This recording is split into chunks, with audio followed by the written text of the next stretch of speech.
আইজু sir Bangla চ্যানেলে তোমাদের সকলকে জানাই স্বাগত। গতদিনের ক্লাসে আলোচনা করা হয়েছিল এসএলএসটি এর সেট 7, আজকে সেট 8। দেখো, প্রথম প্রশ্নটি দেওয়া হয়েছে যে মুনিদত্ত যে চর্যাপদের টিকা গ্রন্থ লিখেছিলেন সেই টিকা গ্রন্থটি কোন ভাষায় লেখা?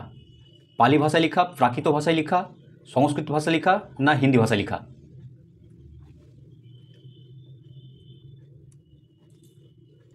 তার টিকা গ্রন্থটির নাম ছিল তোমার নির্মল গিরা টিকা। তোমরা বলো যে এই নির্মল গিরা টিকা কোন ভাষায় লেখা?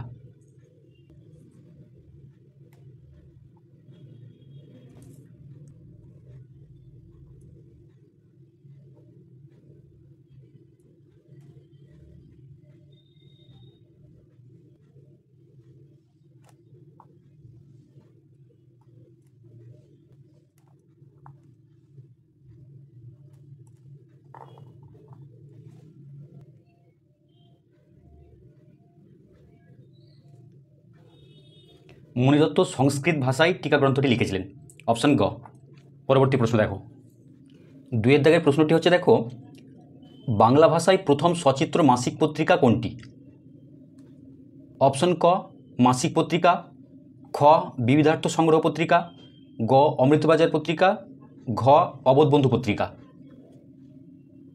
উত্তর করো।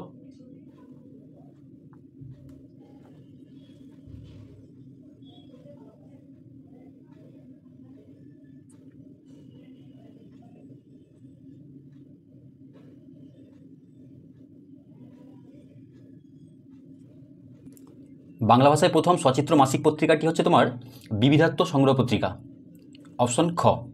এই বিবিধার্থ সংগ্রহ পত্রিকাটি সম্পাদনা করতেন রাজেন্দ্রলাল মিত্র, রাজেন্দ্র লাল মিত্র। আর এই বাকি পত্রিকাগুলির সম্পাদকগুলোর নাম দেখে নাও। এই মাসিক পত্রিকা সম্পাদনা করতেন প্যারীচাঁদ মিত্র ও রাধানাথ সিকদার, প্যারীচাঁদ মিত্র ও রাধানাথ সিকদার। আর অমৃতবাজার পত্রিকাটি হচ্ছে তোমার শিশির কুমার ঘোষ, শিশির কুমার ঘোষ। আর অবোধবন্ধু পত্রিকার প্রথম সম্পাদক হচ্ছেন যোগেন্দ্রনাথ ঘোষ, যোগেন্দ্রনাথ ঘোষ। পরবর্তী সম্পাদক বিহারীলাল চক্রবর্তী। পরের প্রশ্নটি দেখো, হৈমবতী সুত যথা নাসিতে তারকে, এখানে হৈমবতী সুত বলতে কাকে বোঝানো হয়েছে? অর্জুনকে, লক্ষণকে, কার্তিকেয়কে নাকি মেঘনাথকে?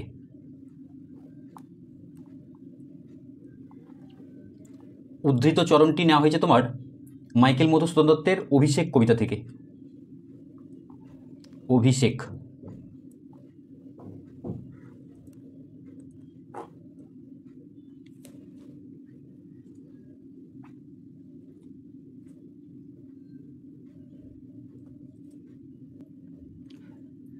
হৈমবতী হচ্ছেন শিবের পত্নী পার্বতী। এই পার্বতীর গর্ভজাত সন্তান হচ্ছেন কার্তিকেয়, অর্থাৎ হৈমবতী সুত বলতে বোঝানো হয়েছে কার্তিকেয়কে, অপশন গ। নেক্সট দেখো, 4 দাগে বলেছে মান্য বাংলায় স্বরধ্বনির সংখ্যা কয়টি? 11টি, 7টি, 4টি নাকি 25টি?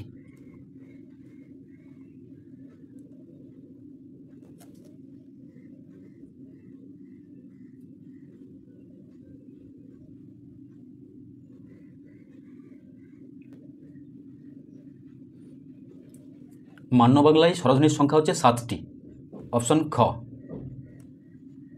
অ, আ, হ্রস্বই, হ্রস্বু, এ, ও আর এ, মোট 7টি। পরবর্তী প্রশ্ন দেখো, পরাগত সমীভবনের দৃষ্টান্তটি হলো চন্দন থেকে চন্দন, তর্ক থেকে তক্ক, গল্প থেকে গপ্প,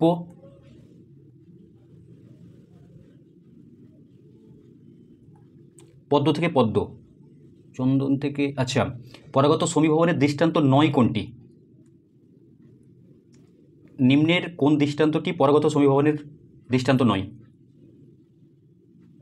চন্দন থেকে চন্দন, তর্ক থেকে তক্ক, গল্প থেকে গপ্প, পদ্ম থেকে পদ্ম।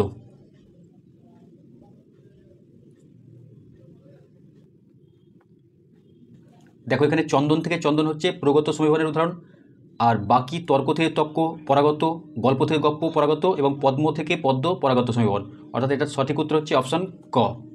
নেক্সট দেখো 6 দাগের প্রশ্নে বলেছে, দেখো অদল বদল গল্পে অমৃতের বয়স কত? 10 বছর, 11 বছর, 12 বছর নাকি 13 বছর?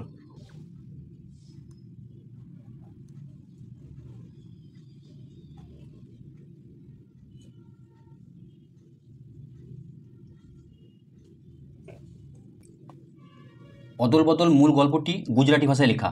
গল্পকার হচ্ছেন পান্নালাল প্যাটেল। পান্নালাল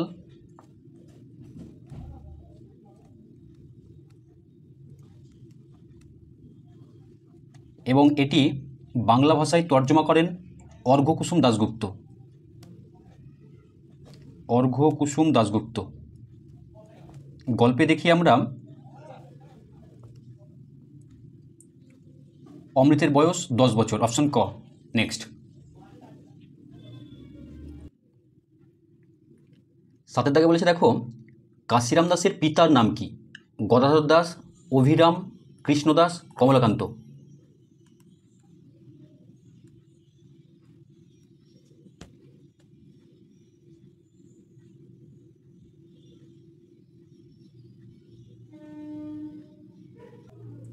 গদাধর দাস ছিলেন কাশিরাম দাসের ভাই এবং অভিরাম মুখুর্জি ছিলেন গুরু, আর কমলাকান্ত দেব ছিলেন পিতা, অপশন ঘ। নেক্সট মিষ্টান্ন শব্দের সঠিক সন্ধি বিচ্ছেদটি হল মিষ্টাযোগ আন্ন, মিষ্টিযোগ অন্ন, মিষ্টযোগ অন্ন, মিষ্টযোগ ন।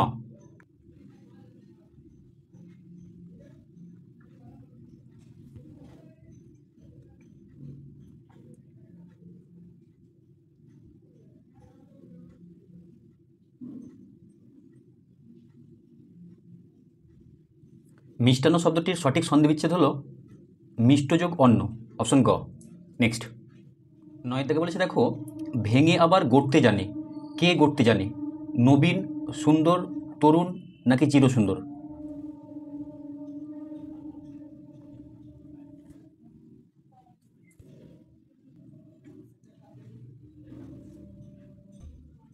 উদ্ধৃত চরণটি কাজী নজরুল ইসলামের প্রলয় উল্লাস কবিতা থেকে নেওয়া। প্রলয় উল্লাস কবিতায় বলা হয়েছে, ভেঙে আবার গড়তে জানে সে চিরসুন্দর। অর্থাৎ সঠিক উত্তর হচ্ছে অপশন ঘ, চিরসুন্দর। পরবর্তী প্রশ্ন দেখো, যারা হরিদাকে বহুরূপী ছদ্মবেশে চিনতে পারে তারা কত বকশিস দেয়? 2 আনা, 1 আনা, 2 আনা, 1 আনা নাকি 4 আনা?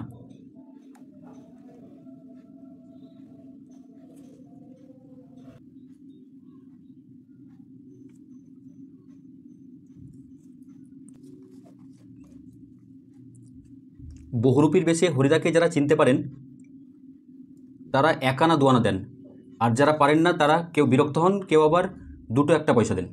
তাহলে এখানে সঠিক উত্তর হচ্ছে অপশন খ। নেক্সট দেখো,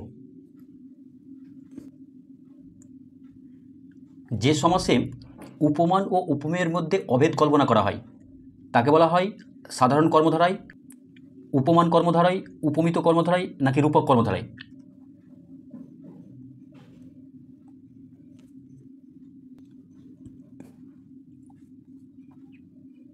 রূপক কর্মধারায় সমাসে উপমান ও উপমেয়ের মধ্যে অভেদ কল্পনা করা হয়, অপশন ঘ। নেক্সট ভানুভক্ত আচার্য কোথাকার সাহিত্যিক? পাঞ্জাব, উড়িষ্যা, নেপাল নাকি পাকিস্তান?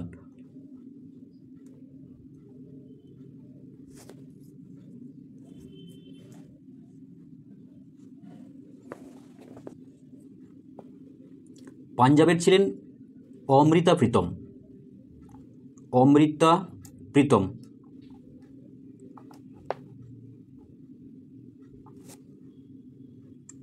আর উড়িষ্যার ছিলেন গোপীনাথ মোহান্তি।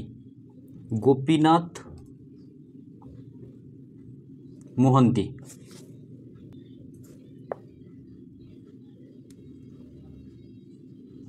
আর নেপালের ছিলেন ভানুভক্ত আচার্য। অপশান গ। জঙ্গলে পাহাড়ে এই ভ্রমণ কাহিনীটি কার লেখা? শক্তি চট্টোপাধ্যায়ের, বিষ্ণুদের, সৈয়দ মুজতবা সিরাজের নাকি সৈয়দ মুজতবা আলীর?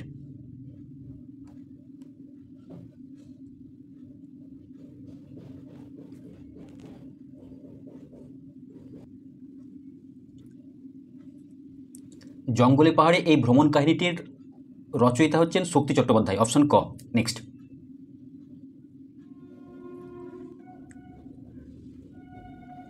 14 নম্বর দাগে বলেছে দেখো, কেতকাদাস ক্ষেমানন্দের মঙ্গল কাব্য পূর্ববঙ্গে যে নামে পরিচিত?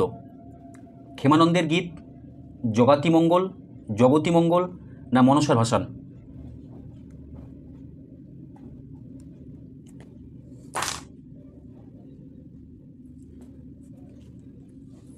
কেতকাদাস ক্ষেমানন্দের মঙ্গল কাব্যটি পূর্ববঙ্গে ক্ষেমানন্দের গীত নামে পরিচিত। পরবর্তী প্রশ্ন দেখো, নির্ঝরের স্বপ্নভঙ্গ বিখ্যাত কবিতাটির কবি কে? যতীন্দ্রনাথ সেনগুপ্ত, বুদ্ধদেব বসু, রবীন্দ্রনাথ ঠাকুর না কাজী নজরুল ইসলাম?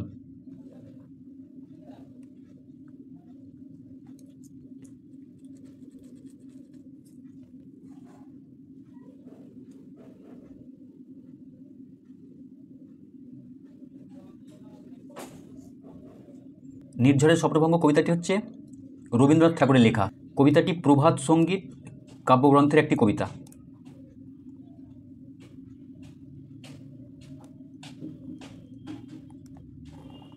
নেক্সট,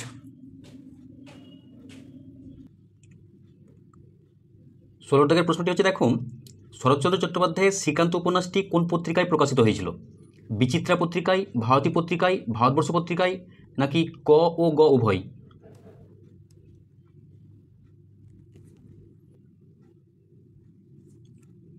শ্রীকান্ত উপন্যাসের 4টি পর্বের মধ্যে প্রথম 3টি 1 থেকে 3 নম্বর পর্ব প্রকাশিত হয়েছিল ভারতবর্ষ পত্রিকায় এবং 4 নম্বর পর্বটি প্রকাশিত হয়েছিল বিচিত্রা পত্রিকায়।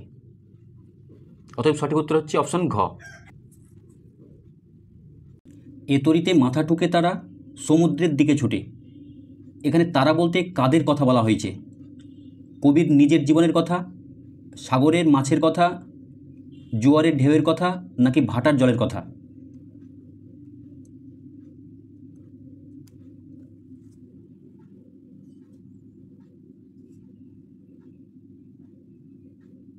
উদ্ধৃত পংক্তিটি অজিত দত্তের নোঙর কবিতা থেকে নেওয়া হয়েছে। কবিতায় বলা হয়েছে যে জোয়ারের ঢেউগুলি ফুলে ফুলে ওঠে, এ তরিতে মাথা ঠুকে সমুদ্রের দিকে তারা ছোটে। অতএব এটা সঠিক উত্তর হচ্ছে অপশন গ, জোয়ারের ঢেউ।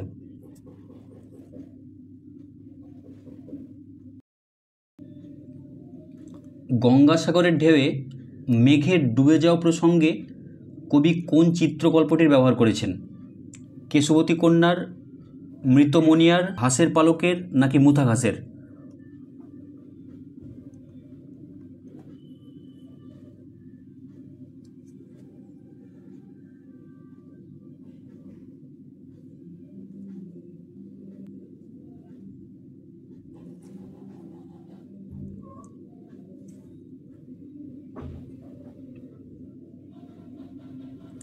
কামরাঙা লাল মেঘ যেন মৃত মনিয়ার মতো গঙ্গাসাগরের ঢেউয়ে ডুবে গেছে, আসিয়াছে শান্ত অনুগত বাংলার নীলসন্ধ্যা। অর্থাৎ চিত্রকল্প হিসাবে, মেঘের চিত্রকল্প হিসাবে মৃত মনিয়াকে ব্যবহার করেছেন।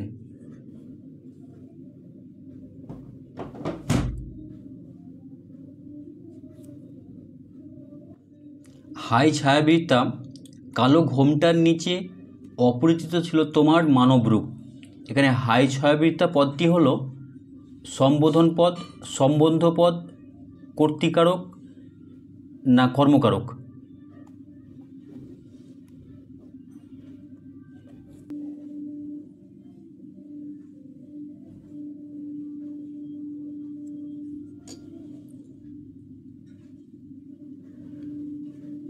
এখানে হাই ছায়াবৃত্তা হচ্ছে সম্বোধন পদ। নেক্সট,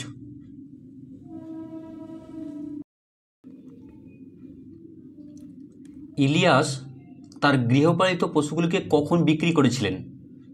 ৭৪ বছর বয়সে, ৭২ বছর বয়সে, ৭০ বছর বয়সে, নাকি ৫০ বছর বয়সে?